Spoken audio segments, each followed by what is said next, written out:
Assalamualaikum warahmatullahi wabarakatuh.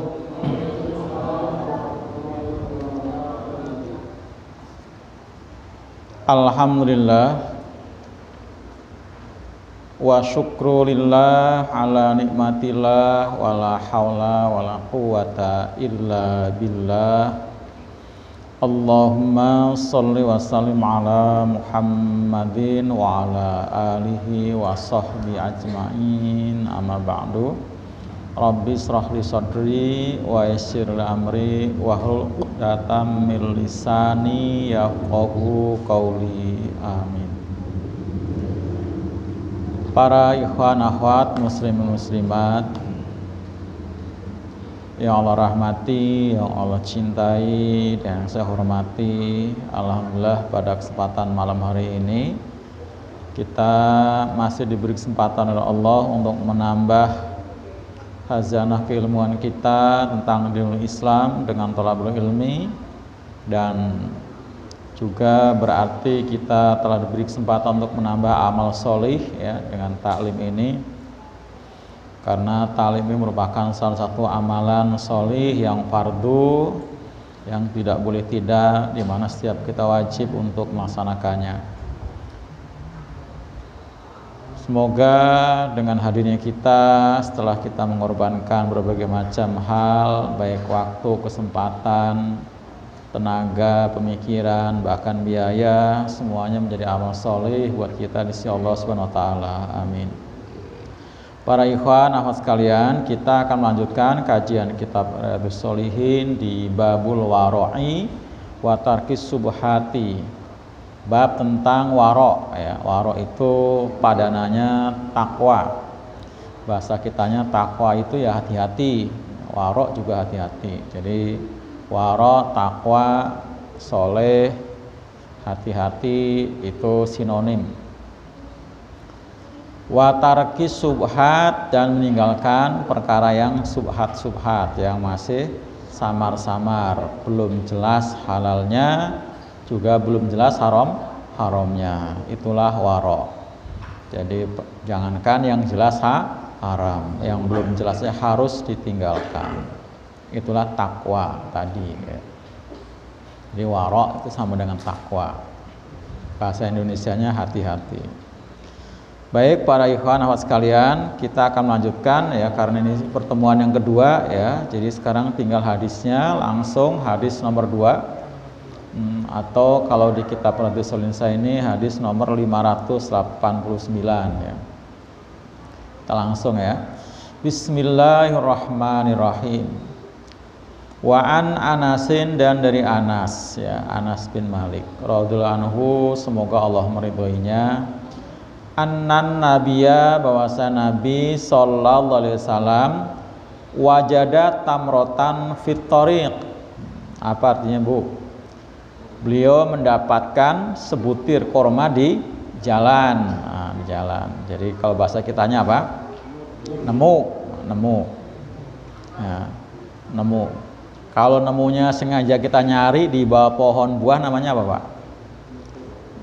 Ada pohon mangga, kita nyari di bawah pohon mangga, nyari buah mangga yang jatuh, itu namanya nutur ya, nutur kan Pak, nutur. Nah, kalau ini enggak, lagi jalan ada buah korma, nah itu, nah, jadi nemu, bukan nutur, karena enggak sengaja nyari. Ada juga orang nyari hasil orang habis panen terus nyari. Ada orang panen padi, panen jagung, kemudian orang sudah selesai nyari sisa-sisa. Itu nyari juga, namanya apa tuh? Hah? Ngasak dong, ngasak. Ngasak. Ini apa tadi? Kalau padi, kampung. Ada yang ngasak ya. Kalau di Jawa bagian utara ngomongnya ngasak ya. Itu. Nah itu. Gramping, berbeda tuh. Granting ya. Nah, iya, granting. Sama-sama nyari itu beda nama gitu kan. Gitu. Ada nutur, granting. Nah ini beliau mendapatkan bukan boleh nutur, bukan boleh granting, bukan boleh ngasak ya, tapi memang lagi jalan nemu.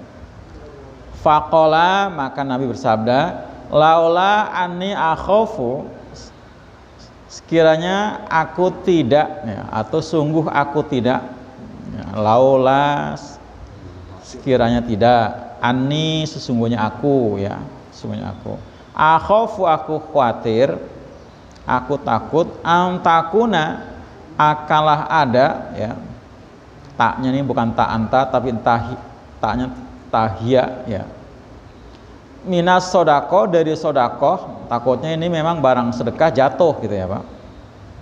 La akal tuha, ini sungguh aku akan memakannya, sungguh aku akan memakannya. Jadi dikhawatirkan ini adalah barang yang jatuh, barang sodako ya, karena memang Nabi itu dan keluarganya haram ya makan sodako. Inilah kehati-hatian ya, muttafaqun alaihi, Bukhari Muslim. Jadi Nabi tidak makannya karena takut ini barang sedekah. Nah, kalau barang sedekah jadi haram. Zakat juga bisa ya, zakat. Sodako juga bermakna zakat ya. Sodako ini lebih umum. Jadi sodako itu meliputi zakat, infak, atawu. Nah itu pengertian sodako. Tapi kalau sodukoh beda lagi. Kalau sodukoh itu mas kawin, beda lagi ya. Sodukoh ya, beda lagi. Kalau sodik beda lagi. Sodik artinya orang yang benar ya, sidik benar itu. Jadi dari akar kata yang sama ya, karena memang sodako itu pembenar iman. Lanjut ya, wa anin Nawasi bin Sam'an, dan dari Nawasi bin Sam'an radhiyallahu anhu, semoga Allah meridhoinya, anin nabi sallallahu alaihi wasallam qala, bersabda, al birru, kebaikan itu husnul khuluqi. Kebaikan itu apa Pak? Akhlak yang baik. Akhlak yang baik. Wal ismu, sedangkan dosa ya, ismu bukan ismu. Kalau ismu nama Pak, kalau ismu nama, sin, kalau ta, wal ismu dosa. Wal ismu, sedangkan dosa itu mahaka, apa yang meragukan, fi nafsika, dalam dirimu, wa karihta, dan kamu benci, kamu nggak suka, ayat toli'a, akalah muncul apa Pak? Tolak itu muncul ya, tolak al badru, telah terbit bulan purnama gitu ya, tolak as-samsu. Maksudnya muncul di sini kelihatan. Ayat toli'a, ya bacanya ditasydid dua-duanya boleh ya. Ayat diidgham ya. Ayat toli'a, akalah muncul atau kelihatan, alai, atasnya ya, atasnya apa namanya, perbuatan, annasu, oleh manusia. Ini fa'ilnya belakangan ya, karena diutamakan objek yang diperbuat tadi. Rawi Muslim, hadis Imam Muslim. Di sini ada penjelasan Imam An-Nawawi, haka bil ha al muhmalah ya, haka tadi yang saya artikan apa, ragu, itu dengan ha al muhmalah, hak yang tanpa titik. Kalau titiknya namanya kho. Wal kaf, dan dengan kaf. Ae mananya tarot dada, artinya ragu, bimbang, canggung. Nah, tarot dada itu mana juga canggung. Selain mananya menolak ya, juga bermakna ragu.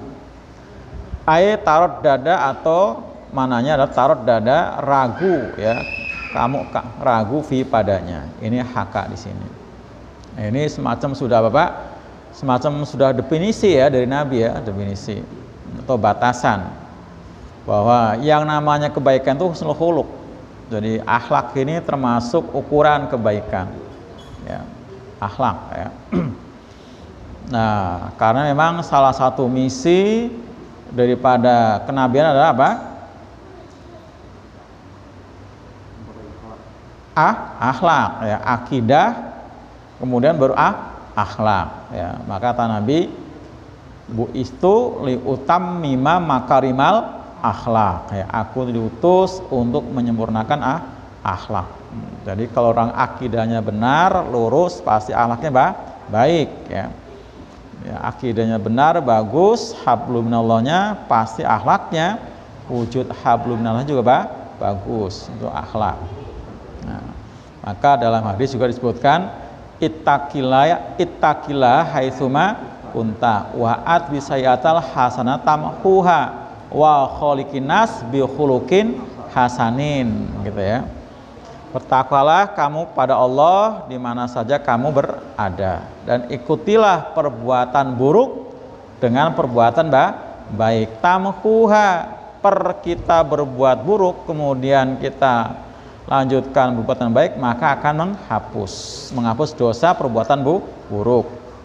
Artinya perbuatan buruknya dihentikan, ya, diikuti dengan perbuatan baik. Nah, itu akan menghapus. Kemudian bergaulah dengan manusia dengan akhlak yang baik. Nah, manusia manusia itu semua manusia. Jadi nggak hanya dibatasi manusia yang beriman saja, yang seakidah saja, tidak. Ya, semua manusia melakukan dengan baik. Bahkan kalau Nabi itu selagi dia masih manusia, musuh pun diperlakukan dengan baik, ya. Musuh pun dengan baik. Ya, ketangkep misalnya nggak disiksa gitu kan, dimaafin ya, dilakukan sama perkara makannya, minumnya itu kan, itu seperti itu. Orang yang memusuhi lagi menzolimi, begitu nggak lagi zolim, dia apanya ditanyain, kemana si fulan kok tumben amat, biasanya ganggu saya mau sholat, ini kok enggak gitu kan, oh lagi sakit, disamperin, dibesuk. Nah, dibesuk. Ini masalah ya manusia utama ya Pak. Itu sampai dengan musuh pun berbuat baik. Itu bahkan yang hubungan, apalagi ada hubungan darah, walaupun jauh banget itu misalnya besanan, itu kan jauh banget. Kata Nabi, nanti kalian akan menaklukkan suatu negeri yang terkenal dengan kirotnya. Berbuat baiklah pada mereka, jalin hubungan persaudaraan. Nah, ternyata itu kan ilmu nubuah kenabian. Benar. Negeri yang terkenal kirotnya itu apa Pak? Negeri apa? Mesir. Ya, Mesir. Jadi Mesir itu mata uangnya kirot. Ya, jadi kirot, mata uangnya kirot. Jadi pecahan-pecahan dirham, dinar itu kirot. Nah, Nabi belum pernah ke Mesir, tapi Nabi sudah dapat orang Mesir. Siapa? Maria Kiptiah. Nah, Maria Kiptiah itu orang Mesir. Maria Kiptiah itu orang Mesir. Dihadiahkan ke Nabi sebagai budak, sama Nabi dimerdekakan, kemudian dinikahin sama Nabi. Nah, betul pada zaman siapa? Umar bin Khattab. Nah, Mesir negaranya takluk, artinya masuk Islam, ya, artinya penduduknya masuk Islam, ya. Pada zaman Khalifah Umar, waktu itu yang menaklukkan pimpinannya siapa Pak? Amr bin As, ya, Amr bin As. Nah, jadi itu ilmu kenabian. Nah, akhirnya begitu sudah apa yang Nabi nubuahkan tadi, nah, para sahabat berbuat baik kepada orang-orang Mesir. Karena memang ada hubungan hubungan persaudaraan, walaupun jauh banget tadi, hubungan besanan. Walaupun Nabi belum pernah ketemu sama mertuanya kan, tapi kemudian hubungan jauh ke sana dari siapa? Hajar. Orang Arab Mekah ini kan keturunan Hajar. Hajar itu bukan orang Babilonia, seperti halnya Nabi Ibrahim. Ibrahim kan Babilonia, Sarah ya kan. Tapi Hajar istri Ibrahim ini adalah orang Mesir. Jadi Hajar itu orang Mesir. Jadi ada hubungan jauh banget gitu ya. Nah, itu tetap Nabi berbuat baik, walaupun sudah istilahnya beda suku. Kenapa? Karena Mesir sukunya bukan lagi Arab ya, bukan lagi Quraisy apalagi ya Pak, tapi sudah Kipti ya kan, Kipti. Sukunya Fir'aun ya kan, Kipti itu. Jadi tetap berbuat baik. Jadi berbuat baik pada manusia itu bukan saja pada sama muslim saja, yang asalnya pada siapapun. Apalagi kalau hubungan sosial masyarakat, Pak, Bu, sosial kemasyarakatan. Masalah apa? Hutang piutang, Itu Pak, walaupun kita ngutangnya kepada orang kafir, tetap wajib dibayar. Wajib dibayar. Janji sama. Walaupun janji sama orang kafir tetap harus ditepati. Apalagi amanah, walaupun yang ngasih amanah orang kafir tetap harus ditunaikan. Jadi nggak bisa, oh orang kafir ini ngutang nggak bayar, nggak boleh. Orang kafir ini janji diingkari, tetap nggak boleh. Nah iya, seperti kita punya bos orang kafir misalnya, karena beda akidah, tetap aja karena dia amanah ke kita supaya menunaikan kerjaan dengan baik, tunaikan dengan baik, tetap harus ditunaikan. Itu nggak boleh dikhianati. Kalau kita nyolong, ya nyolongnya nyuri namanya. Tetap nyolong ya nyolong gitu ya. Ya nggak boleh tetap. Tadi kan nggak boleh. Jadi hartanya orang kafir itu ya artinya akan jadi halal kalau lihat utang piutang, jual beli, gade menggade, atau lihat proses peperangan. Kemudian apa? Dia kalah, meninggalkan harta, jadinya gonimah gitu kan. Itu jadi nggak boleh tetap nggak boleh dicuri. Nggak boleh curi ya. Nggak boleh. Maka tadi bahasanya wa khaliqinas bi khuluqin hasanin, dan pergaulan manusia dengan akhlak yang baik. Nah, dari akhlak yang baik inilah kemudian mereka yang tadi memusuhi jadi simpati, ya kan? Ya, memusuhi kan, mencaci maki Nabi nggak dendam, nggak membalas, maka malah Nabi memaafkan, akhirnya mereka jadi masuk Islam. Nah, seperti itu. Jadi masuk Islam gitu ya. Karena akhlak tadi ya, ini akhlak. Jadi akhlak ini penting. Tentu akhlak ya tadi yang Islami, yang wajar ya Pak. Paham nggak maksud saya? Yang wajar. Jadi nggak berlebihan ya, kayak semacam kultus, menghormati tabir, ini nggak boleh. Ya, ya. Karena hormat kita nunduk-nunduk sampai jalan ngesot-ngesot gitu ya. Itu nggak boleh kayak gitu ya. Wajar aja, wajar. Kalau ke orang tua kita cium tangan, wajar banget ya kan, ya gitu kan. Ke guru ya wajar banget, nah, seperti itu. Seperti itu. Jadi nggak boleh berlebihan ya tadi.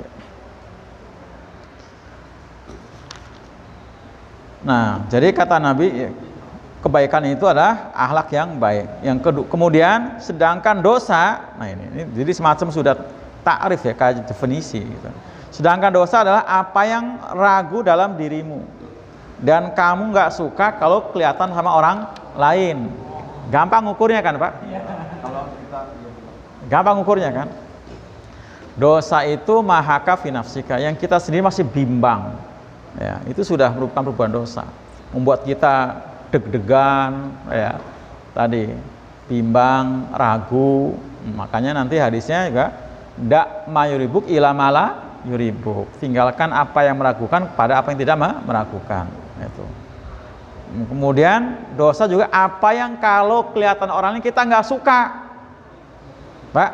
Jadi kalau perbuatan itu atau mungkin benda itu, bisa jadi benda itu ya. Kalau kelihatan orang kita nggak suka. Kenapa nggak suka? Karena benda ini boleh maling atau perbuatannya perbuatan yang buruk, ya kan? Sehingga kita nggak suka kalau ketahuan orang itu. Makanya tadi nyuri ya berarti dia ngumpet. Karena kalau ketahuan orang dia nggak suka. Itulah dosa. Apa aja. Itu. Tapi mungkin fenomenanya hari ini seperti ini. Oh, ini sebenarnya perbuatan dosa, tapi ketika terang-terangan pun orang udah biasa aja. Nah, kalau fenomena sudah seperti itu, Pak. Ya, ini kan tadi bicara secara keumuman ya. Arti keumuman itu kalau perbuatan dosa itu kalau sesuatu yang kalau ketahuan sama orang kita nggak suka. Kok ini ketika kelihatan sama orang rata-rata orang sudah biasa aja gitu ya. Nah, ini adalah kalau udah seperti ini adalah pertanda bahwa di situ, di tempat itu perbuatan dosa itu sudah apa? Marak. Sudah marak. Nah, sudah subur. Dan ini ya yang akan mengundang adanya apa? Azab. Yang mengundang azab itu seperti ini. Ya, bila suatu perbuatan dosa dianggap sudah lumrah. Yang normalnya adalah kalau kita berbuat dosa itu nggak suka kelihatan orang, orang pacaran nggak suka, orang zina nggak suka kelihatan. Oh ini zina sudah terang-terangan, ya zina sudah terang-terangan, ya.